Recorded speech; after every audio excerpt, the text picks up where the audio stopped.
This channel's content is strictly for educational and informational purpose and does not endorse or promote any form of violence, harm, illegal activities, self-injuries and communal disharmony. সন্দেশখালীতে BJP Trinamool সংঘর্ষ, শুভেন্দু অধিকারীর poster লাগানোকে কেন্দ্র করে সংঘর্ষ বাধে। এদিন বাগদিপাড়ায় শুভেন্দুর poster লাগাতে গেলে তৃণমূল কর্মীরা বাধা দেয়, এমনটাই অভিযোগ। আর তারপরে দুপক্ষের মধ্যে সংঘর্ষ বাধে।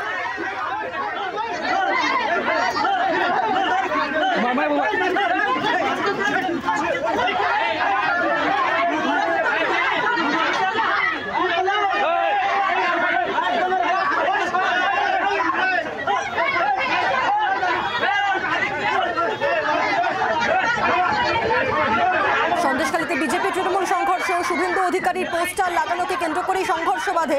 এদিন বাগদিপাড়ায় শুভেন্দু অধিকারীর পোস্টার লাগাতে যান বিজেপি কর্মী সমর্থকরা এবং তাতে বাধা দেয় তৃণমূল কংগ্রেস, এমনটাই অভিযোগ। এবং তারপরে দুপক্ষের মধ্যে সংঘর্ষ বাধে।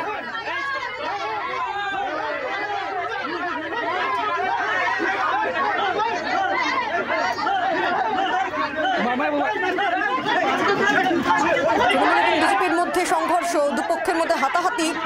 শুভেন্দু অধিকারীর পোস্টার লাগাতে যান বিজেপি কর্মী সমর্থকরা এবং সেই পোস্টার লাগানোতে বাধা তৃণমূলের, এমনটাই অভিযোগ করছে বিজেপি। এবং যার পরেই এই মারমুখী হয়ে ওঠে দুপক্ষ এবং দুপক্ষই নিজেদের মধ্যে বচসায় জড়িয়ে পড়েন, হাতাহাতিতে জড়িয়ে পড়েন। এবং সেই মুহূর্তের ছবি দেখাচ্ছে আপনাদেরকে।